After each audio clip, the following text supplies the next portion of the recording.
చేస్తూ వారు కూడా స్వాగతం తెలియజేస్తూ వారి వేదిక ఆహ్వానిస్తా ఉన్నారు. నాగేష్ రెడ్డి గారిని వేదిక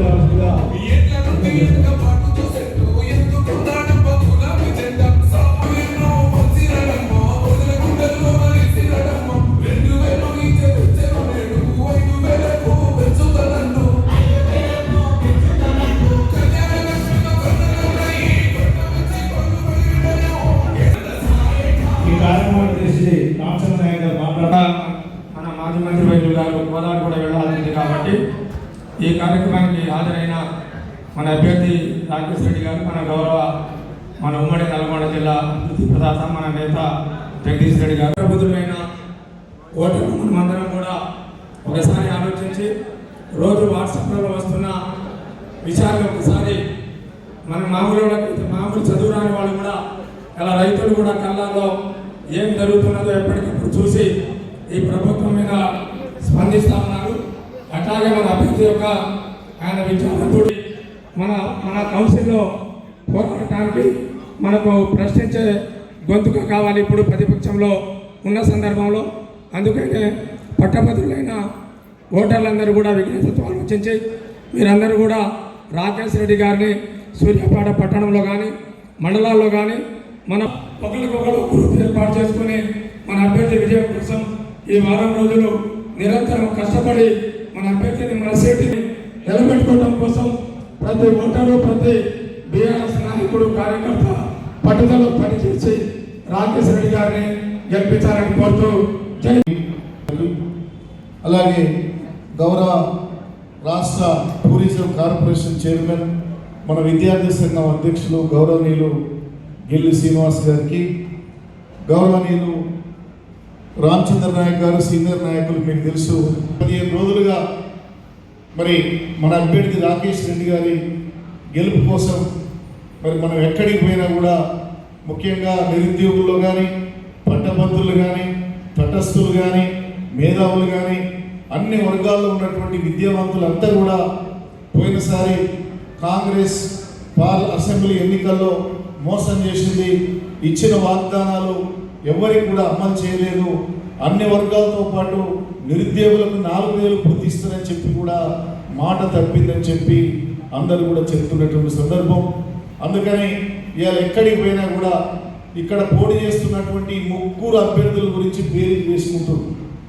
మన అభ్యర్థి రాకేష్ రెడ్డి గారు మరి విదేశాలకు వెళ్ళి ఉన్నత విద్య అభ్యసించి బిట్స్ పిలానీలో విద్యార్థిగా ఉండి మరి అనేక అవార్డ్స్ పొంది ఉన్నటువంటి వరంగల్ జిల్లా ఒక మారుమూల గ్రామానికి చెందిన రైతు కుటుంబంలో పుట్టినటువంటి ఒక మేధావి రాకేష్ రెడ్డి సందర్భంగా మీకు మనవి చేస్తూ ఉన్నాం. ఆయన విదేశీ చదువులు చదివి ఉద్యోగం చేసుకొని సంపాదించే అవకాశం ఉన్నా జన్మనిచ్చినటువంటి నా ప్రాంతం రుణం తీసుకోవాలని చెప్పి మన రాష్ట్ర రాజకీయాల్లో మరి చురుగ్గా ఉండుకుంటూ మన బీఆర్ఎస్ పార్టీకి వచ్చి ప్రతిపక్షంలో ఉన్నటువంటి బీఆర్ఎస్ పార్టీ ద్వారానే ప్రజా సమస్యలు పరిష్కారం అవుతాయి, అవినీతి కాంగ్రెస్ బీజేపీలను ఎండగట్టాలనేటువంటి ఉద్దేశంతో మన పార్టీలో రావటం, దానికి మన కేసీఆర్ గారి అవకాశం కల్పించడం అని మరి మనందరి అదృష్టం అని ఈ సందర్భంగా మీకు మనవి చేస్తూ ఉన్నాను. మరి అన్నిటికంటే ముఖ్యంగా ఇక్కడ వేదిక మీద కూర్చున్నటువంటి బీఆర్ఎస్ పెద్దలు కూడా మొన్న పార్లమెంట్ ఎన్నికల్లో కూడా నిజంగా గతంలో ఎవరైతే బీఆర్ఎస్ పార్టీ అధికారంలో ఉన్నప్పుడు పార్టీ ద్వారా, ప్రభుత్వం ద్వారా పదవులు పొంది, మంత్రి గారి ద్వారా సాయం పొంది, కన్నతల్లి లాంటి బీఆర్ఎస్ పార్టీకి ద్రోహం చేసి చాలామంది పోయినా ఆ పోయిన ఎన్ను కూడా కలుపు మొక్కలే ఉన్నటువంటి వాళ్ళమే ఈ పార్టీని కాపాడుతున్నామని చెప్పి మీరందరూ నిస్వార్థంగా పార్టీకి సమయం ఇచ్చి వార్డు ఆ పదవులను, నాకు ఈ పదవి ఉందా, నేను కౌన్సిలరా, నేను జిల్లా అధ్యక్షుడా, లేకపోతే మాజీ ఎంపీ, నేను కూడా మరి నా 4-5 వార్డుల్లో మీరు తిరిగే విధానం చూసి మరి నేను కూడా మీతో తిరిగాను. పేరున ఇటువంటి కష్టకాలంలో పార్టీకి అండగా ఉండి జగదీష్ రెడ్డి గారి నాయకత్వాన్ని మరింత బలపరచాలని చెప్పి నిలబడ్డ మీ అందరికీ కూడా జిల్లా పార్టీ అధ్యక్షుడిగా మీకు ప్రత్యేక ధన్యవాదాలు తెలియజేస్తూ ఉన్నాను. మండల పరిషత్ అధ్యక్షులకు, జిల్లా పరిషత్ అధ్యక్షులు, జిల్లా పరిషత్ మెంబర్లకు, సర్పంచులకు, ఎంపీటీసీలకు, అందరికీ, అదేవిధంగా వేదిక ముందున్నటువంటి బీఆర్ఎస్ సైనికులకు, మరీ ముఖ్యంగా అన్ని మండలాల నుండి, టౌన్ నుండి విచ్చేసినటువంటి గ్రాడ్యుయేట్ సోదరి మనకు అందరికీ పేరు పేరున నమస్కారం. మీ అందరికీ తెలుసు, ఈ నెల 27వ తేదీ మనకు ఈ పట్టభద్రుల నియోజకవర్గానికి సంబంధించినటువంటి ఎన్నిక ఉంది. దానికి గాను గత 4-5 రోజుల నుండి ప్రతి నగరానికి, ప్రతి పట్టణానికి, ప్రతి నియోజకవర్గానికి వెళ్ళి ప్రచార కార్యక్రమం నిర్వహిస్తా ఉన్నాం. ఈరోజు ఉదయం నల్గొండలో ప్రారంభమైనటువంటి ప్రచారము, అటు భువనగిరి, దాని తర్వాత ఆలేరు, దాని తర్వాత తుంగతుర్తి, ఇప్పుడు సూర్యాపేట, మళ్ళీ ఇక్కడ నుండి జగదీశ్వర రెడ్డి గారితో కలిసి మేము మళ్ళీ గోదావరి వెళ్ళేటువంటిది ఉంది.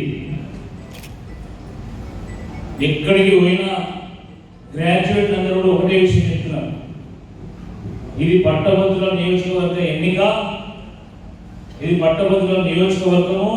ఈ నియోజకవర్గంలో 4 సార్లు మేము గులాబీ జెండాను ఎగురవేశాము, 5వ సారి కూడా తప్పకుండా గులాబీ జెండాకి అవకాశం ఇస్తామని వారు చెప్తా ఉన్నారు. మిత్రులారా, గ్రాడ్యుయేట్ ఎన్నిక సాధారణ ఎన్నికతో పోలిస్తే చాలా భిన్నమైనటువంటిది, చాలా ప్రత్యేకమైనటువంటిది, ఎంతో ప్రాధాన్యం ఉన్నటువంటిది. ఎంతో విజ్ఞతతో, వివేకంతో, ఎంతో ఆలోచించి మరి ఓట్లు వేస్తారు, ఒక మంచి తీర్పునిస్తారు. ఆ తీర్పు ఎప్పుడు కూడా సమాజానికి ఒక దిక్సూచిగా నిలుస్తూ ఉంటుంది. గత పరంపర చూసినట్టయితే ఒక చుక్కా రామయ్య గారు, ఒక ప్రొఫెసర్ నాగేశ్వర్ గారు, ఒక డాక్టర్ రాజేశ్వరరావు గారు, ఎల్ఎస్ రాజు గారు, రామచంద్రరావు గారు, లేదా కపిలవాయి దిలీప్ కుమార్ గారు, లేదా మన పల్లా రాజేశ్వర రెడ్డి గారు, వీళ్ళందరూ కూడా వేరు పార్టీలు అయినా కూడా, ఏ పార్టీ అయినా కూడా పట్టభద్రులు ఎప్పుడు కూడా మంచి విజనరీస్ ని, థింకర్స్ ని, ఇంటెలెక్చువల్స్ ని, మేధావులను, మంచి విద్యావంతులను, సమాజంలో సంక్షోభం ఏర్పడినప్పుడు సమాజానికి ఒక దారి చూపగలిగేటువంటి ఒక సత్తా ఉన్నటువంటి వాళ్ళను, ప్రజలకు ఆదర్శంగా నిలబడేటువంటి వాళ్ళను, ఉదాహరణగా నిలబడేటువంటి శక్తి ఉన్నటువంటి వాళ్ళను మాత్రమే గెలిపించాలి తప్ప మోసగాలని ఎప్పుడు గెలిపించాలి. శాసన మండలి అంటే ఇది పెద్దల సభ, దానికి ఎంతో ప్రాధాన్యం ఉంటుంది.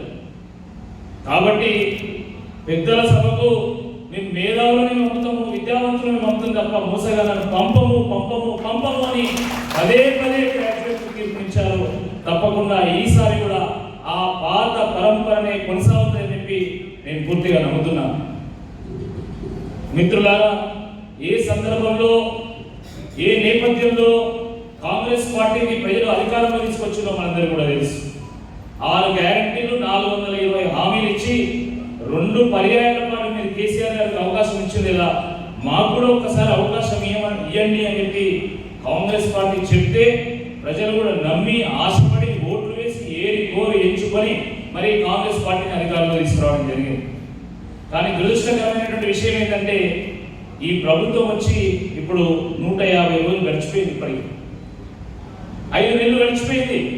కానీ ఏ ఒక్క హామీ కూడా సంపూర్ణంగా ఇప్పటివరకు అమలు కాదు. ముఖ్యంగా నిరుద్యోగ యువతకు సంబంధించి జాబ్ క్యాలెండర్ రిలీజ్ చేస్తామన్నారు. రిలీజ్ చేశారా జాబ్ క్యాలెండర్ని? 4,000 రూపాయల నిరుద్యోగ వృత్తి ఇస్తామన్నారు, ఇచ్చారా? 2 లక్షల పోస్టులకి జాబ్ నోటిఫికేషన్స్ ఇస్తామన్నారు, ఇచ్చారా? మెగా డిఎస్సి వేస్తాము, 50,000 పోస్టులను ఇస్తామని చెప్పి చెప్పడం జరిగింది, ఇచ్చారా? ఎటువంటి రుసుము లేకుండా ప్రభుత్వ పరీక్షలను పేద విద్యార్థులు, నిరుద్యోగుల కోసం మరి నిర్వహిస్తామని చెప్పారు. రుసుము లేకుండా పరీక్ష నిర్వహిస్తున్నారా? ఉద్యోగస్తులకు డిఏ ఇస్తామన్నారు, ఉద్యోగస్తులకు పిఆర్సి ఇస్తామన్నారు. ఆ రకంగా నిరుద్యోగ యువత కోసం, ఉద్యోగస్తుల కోసము, విద్యావంతుల కోసము అనేక హామీలు ఇచ్చింది తప్ప ఏ ఒక్క హామీ కూడా ఇప్పుడు నెరవేర్చలేదు. మరి వీటి గురించి ఎవరు ప్రశ్నించారు? ఎవరు ప్రశ్నిస్తారు? కాంగ్రెస్ పార్టీ ఎమ్మెల్సీ అభ్యర్థి ప్రశ్నిస్తారా? ఆలోచించండి.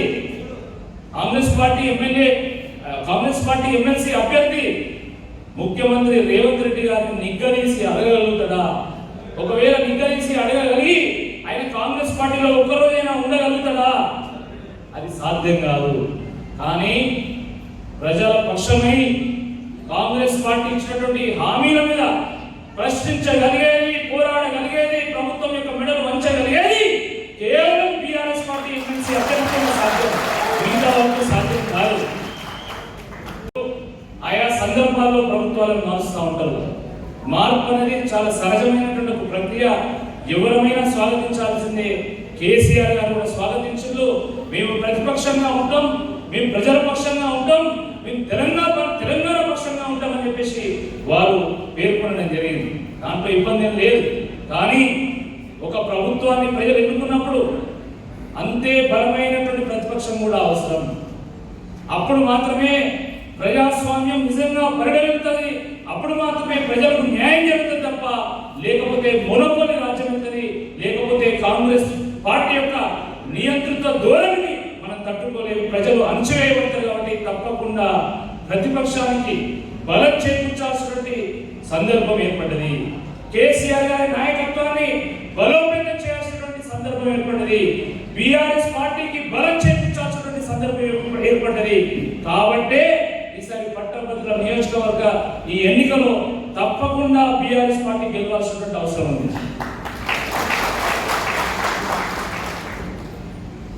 మిత్రులారా, నేను ప్రశ్నించే గొంతు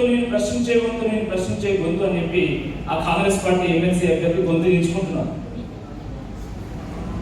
ప్రశ్న వేసింది అయితేనా?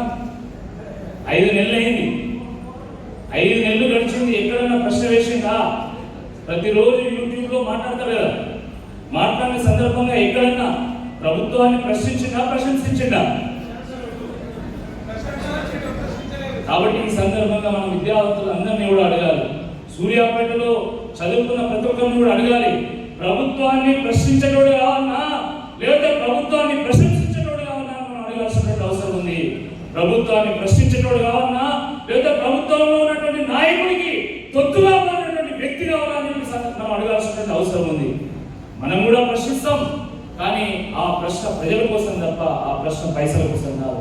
మనం కూడా పోరాటం చేస్తాం. ఆ పోరాటం ఒక పరిష్కారం కోసం తప్ప ఆ పోరాటం వైద్యం కోసం కాదు. మనం కూడా ఆరాటపడతాం. ఆ ఆరాటం తెలంగాణ అనేటువంటి ఒక ఆశయం కోసం తప్ప అది ఆదాయం కోసం కాదు. మనం వ్యూస్ కోసం మాట్లాడడం, ఒక విజన్ కోసం మాట్లాడతాం. మనం ఫేస్బుక్ లో, యూట్యూబ్ లో లైక్ల కోసమో, షేర్ల కోసమో, కామెంట్ల కోసమో రాజకీయం చేయం. మనం ప్రజల యొక్క కష్ట సుఖాలను షేర్ చేసుకోవడానికి, వాళ్ళ యొక్క అభిమానాన్ని చూడడానికి రాజకీయాలు చేస్తాం. కాబట్టి వారికి మనకు తేడా చాలా స్పష్టంగా ఉంది. దాన్ని గమనించాల్సిందిగా ఈ సందర్భంగా మీ అందరినీ కూడా కోరుతున్నా. మిత్రులారా, నేను ఒకే ఒక పాయింట్ చెప్పి నేను ముగిస్తా. ఎందుకంటే వాడిని వ్యవసాయ నేపథ్య కుటుంబం నుంచి వచ్చినటువంటి వాడిని, కష్టం అంటే ఏంటో తెలిసినటువంటి వాడిని. నేను ఎంతో కష్టపడి బిట్స్ పిలానీలో అడ్మిషన్ పొంది బిట్స్ పిలానీలో విద్యార్థి నాయకుడిగా ఎదిగి దాని తర్వాత అమెరికాలో 7 ఏళ్ల పాటు ఉద్యోగం చేసి దాని తర్వాత పుట్టిన గడ్డ రుణం తీర్చుకోవాలనేటువంటి ఉద్దేశంతో నేను తిరిగి మన ప్రాంతానికి వచ్చి ఇక్కడ రాజకీయాల్లో చేరి సుమారు 10-11 ఏళ్ల పాటు నేను ప్రతిపక్ష పార్టీలో ఉంటూ ప్రజా సమస్యల మీద స్పందిస్తూ ప్రభుత్వం యొక్క దృష్టిని ఆకర్షించేటువంటి ప్రయత్నం చేసిన. ఆ సందర్భంగా అనేక పోరాటాల్లో నేను భాగస్వామిగా ఉన్నా. కాబట్టి అది విద్యావంతుల సమస్యలు కావచ్చు, ప్రభుత్వ టీచర్ల సమస్యలు కావచ్చు, ప్రైవేట్ టీచర్ల సమస్య కావచ్చు, అవుట్ సోర్సింగ్ ఎంప్లాయీ సమస్య కావచ్చు, కాంట్రాక్ట్ ఉద్యోగుల సమస్య కావచ్చు. ఈ రకంగా అన్ని వర్గాల యొక్క ప్రజల యొక్క సమస్యల మీద నాకు సంపూర్ణమైనటువంటి అవగాహన ఉంది. ఆ పోరాటంలో నిజాయితీ ఉంది. కాబట్టి మరి పెద్దలు తెలంగాణ తొలి ముఖ్యమంత్రి ఉద్యమ నాయకుడు 70 ఏళ్ల కలను సాకారం చేసినటువంటి మన కేసీఆర్ గారు, కేటీఆర్ గారు, అదేవిధంగా మన పెద్దలు జగదీశ్వర్ రెడ్డి గారు, మన నాయకులు గాదరి కిషోర్ గారు, వీళ్ళందరూ కూడా ఎంతో మంది టికెట్ అడిగినా కూడా, నాకంటే ఏమహేమీలు టికెట్ అడిగినా కూడా, సమ ఉద్యోగులు టికెట్ అడిగినా కూడా ఇప్పుడున్నటువంటి ఈ పరిస్థితికి, ఇప్పుడున్నటువంటి ఈ రాజకీయ సందర్భానికి రాకేష్ రెడ్డి సరైనటువంటి అభ్యర్థి అని చెప్పి వారు ఎంపిక చేసి వారు ఆశీర్వదించి మీ దగ్గర పంపడం జరిగింది. కాబట్టి మీ అందరినీ కూడా నేను విజ్ఞప్తి చేస్తున్నా. నేను నిజాయితీగా పోరాటం చేస్తా, ప్రజల పక్షమై ఉంటా, బీఆర్ఎస్ పక్షమై పోరాటం చేస్తా, ప్రభుత్వం పాత్ర పోషిస్తా. నిన్న ఒక రూపాయి కూడా సంపాదించలేదు రాజకీయాలు. ఎక్కడ ₹1 కూడా నేను అక్రమంగా సంపాదించలేదు. నేను ఉద్యోగం చేసినప్పుడు సంపాదించిన డబ్బులే పేద ప్రజల కోసం, నిరుద్యోగ యువత కోసం, విద్యార్థుల కోసం నేను చాలా ఖర్చు పెట్టినా. కానీ ఇప్పుడు నా దగ్గర ఏమీ లేదు, నేను ఏమీ ఇవ్వలేను. కానీ తప్పకుండా ఈ ప్రజలు ఆశీర్వదిస్తే, రేపు ఎమ్మెల్సీగా గెలిస్తే ఒక్క రూపాయి కూడా జీతం తీసుకోకుండా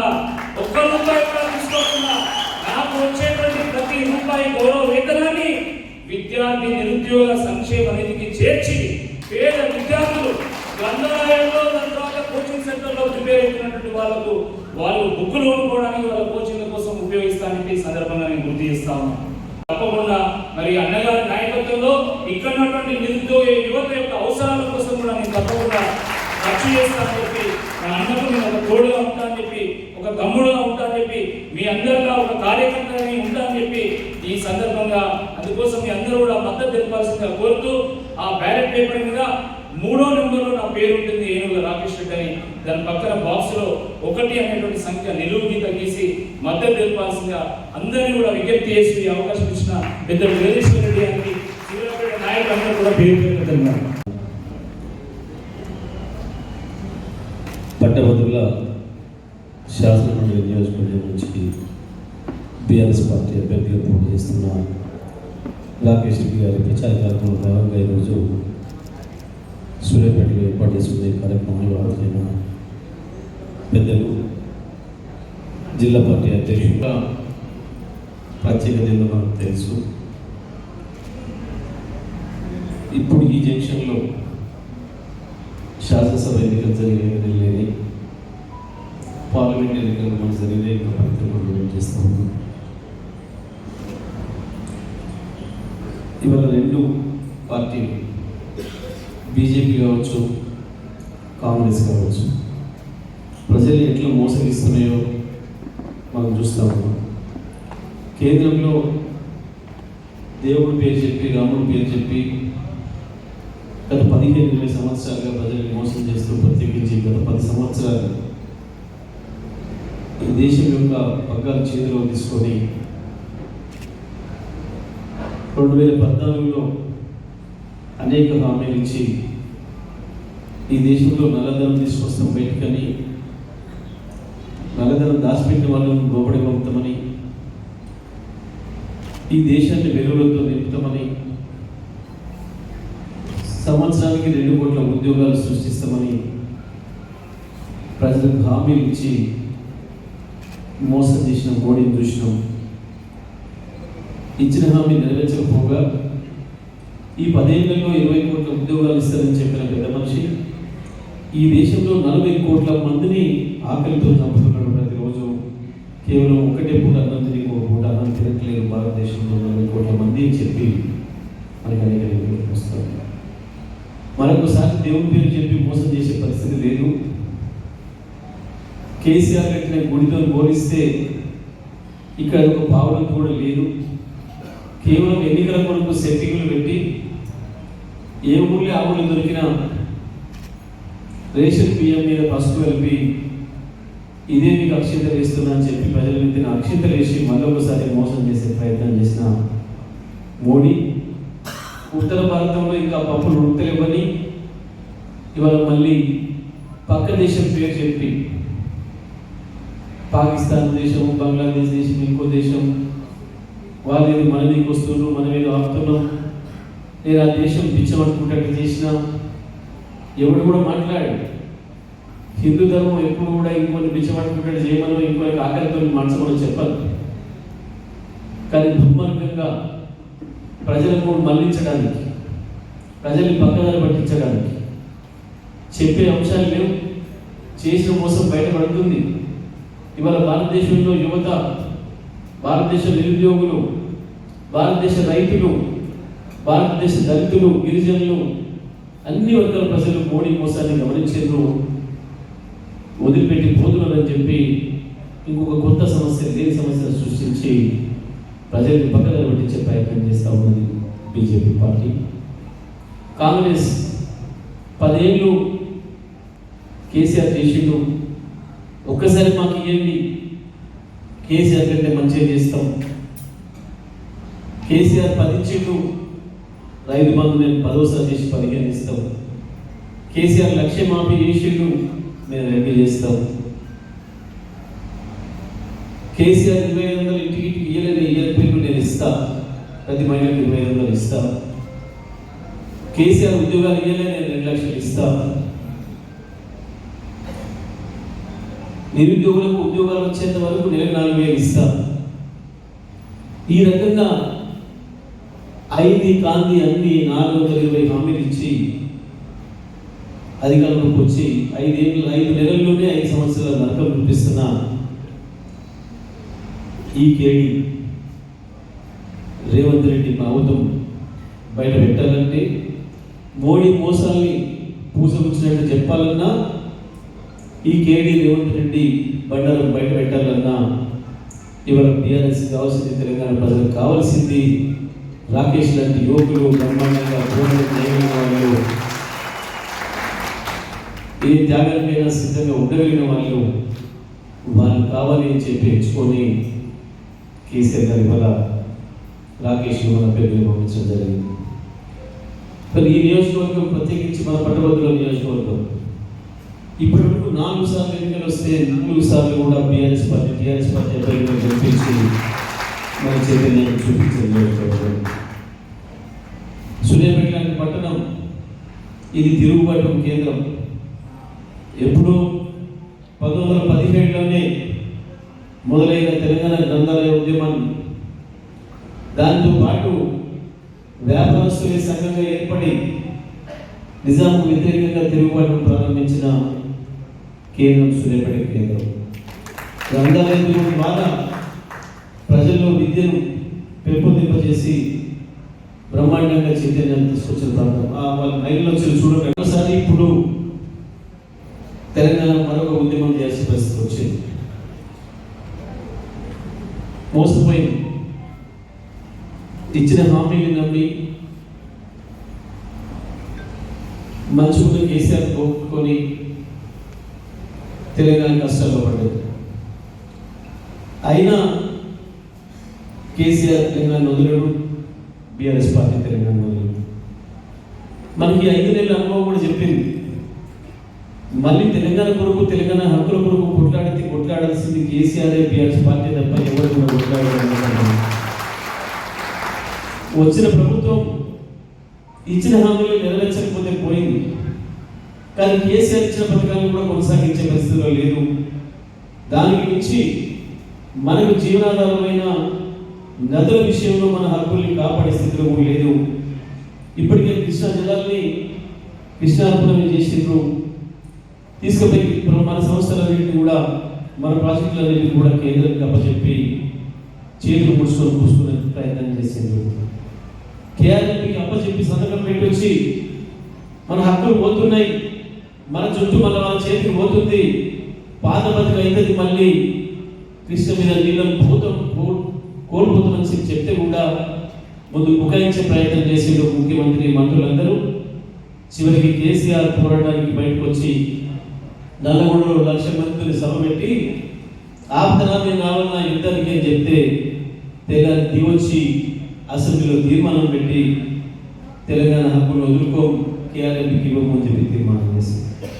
ఒకవేళ కేసీఆర్ పెట్టుకొచ్చుండకపోతే, కేసీఆర్ నల్లగొండలో సభ పెట్టుండకపోతే ఈ పనికి మొత్తం కృష్ణ మీద ఉన్న ఒక ప్రాజెక్ట్ లేకుండా కేంద్రం చేతికి పోతుంటే ఇవాళ నాగార్జున సాగర్ పరిస్థితి ఏమైందో చూసినాం. నాగార్జున సాగర్ కట్టపైన మన పోలీస్ వర్గాలు లేవు. ఇప్పుడు మన ఏఈడి కాదు కదా, మన ఎమ్మెల్యేలో మన మంత్రులు కూడా ఇవాళ సాగర్ ప్రాజెక్టు మీద పోయే పరిస్థితి లేదు. కేంద్ర వర్గాల ఆధీనంలోకి పోయింది. గత 10 సంవత్సరాలు ఏ నిమిషం అంటే ఆ నిమిషం నీళ్ళు వదులుకున్నాం.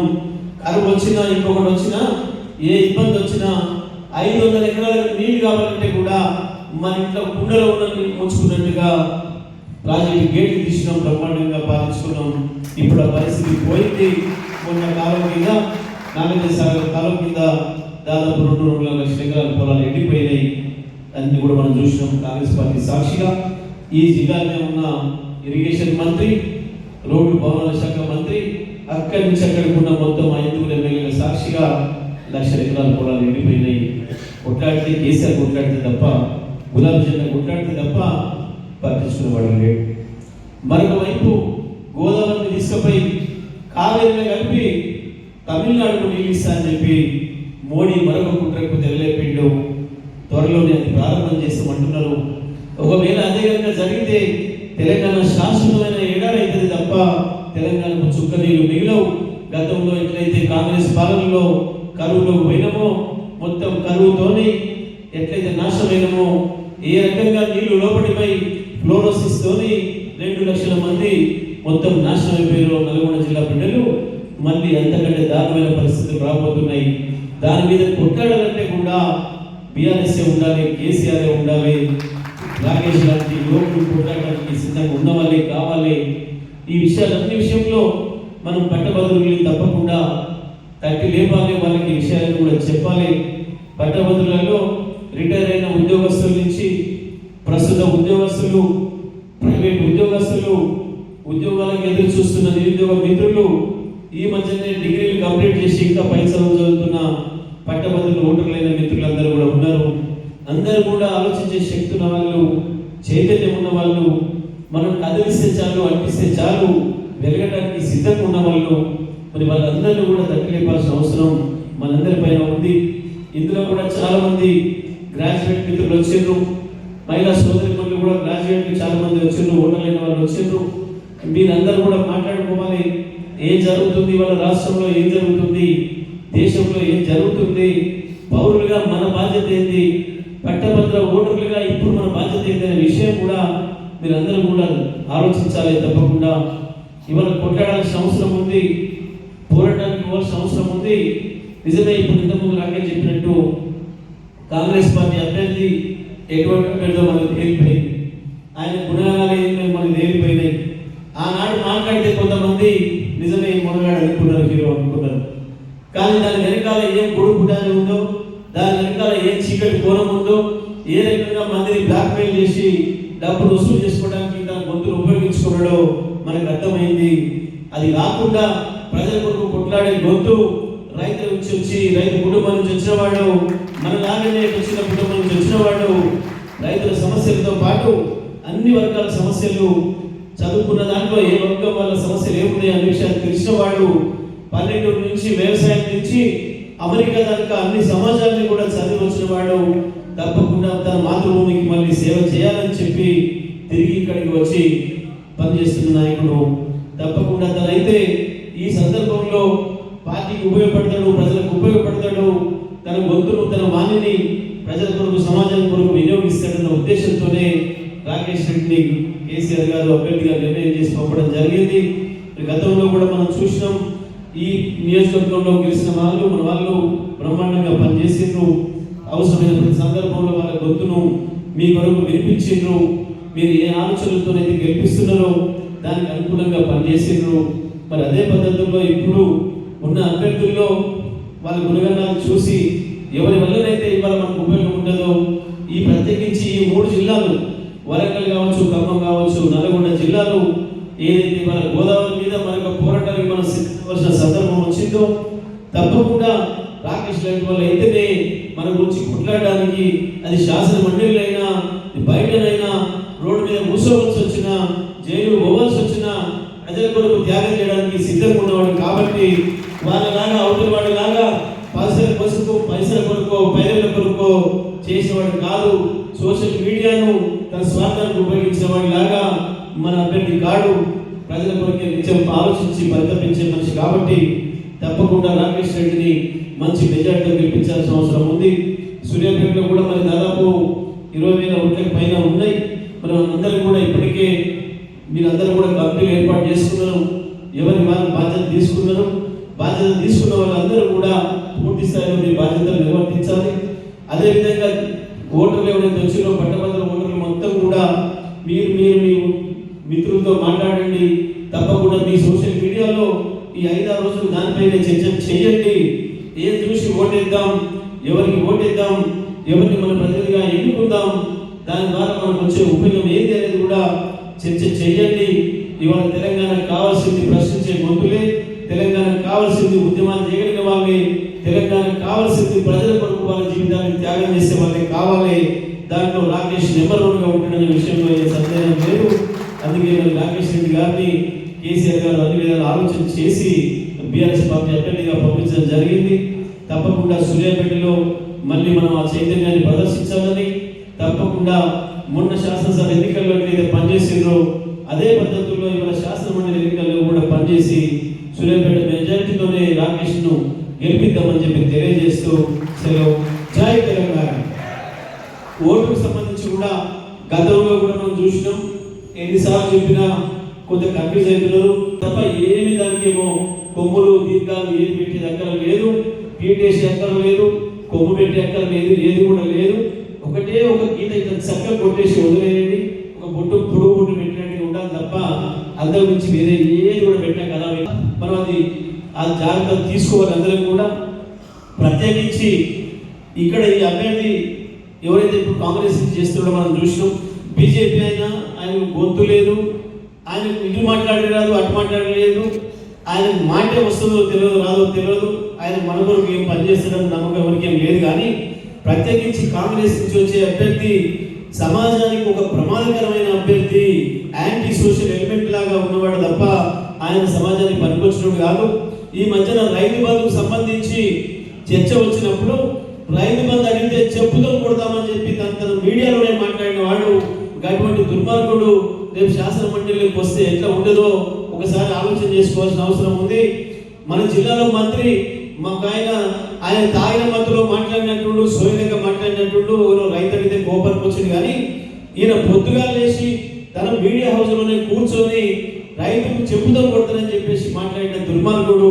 అటువంటి వాడిని ఎట్లా రాణిస్తాం, ఎట్లా గెలవనిస్తాం, రేపు శాసన మండలికి పంపిస్తే ఏం దుర్మార్గం జరుగుతో మనం అందరం కూడా ఒకసారి ఆలోచన చేసుకోవాలి.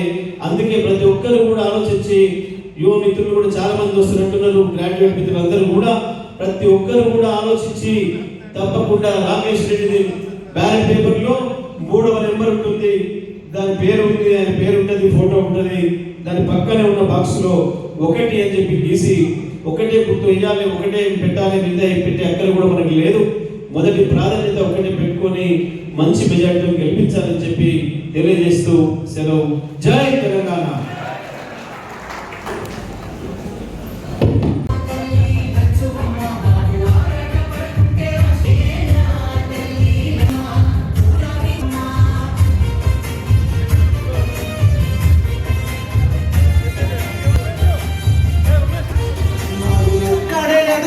ముందుకొచ్చి తల్లి లచ్చుమ్మ ప్రతి ఒక్క గుండెకు ఉంటమిచ్చే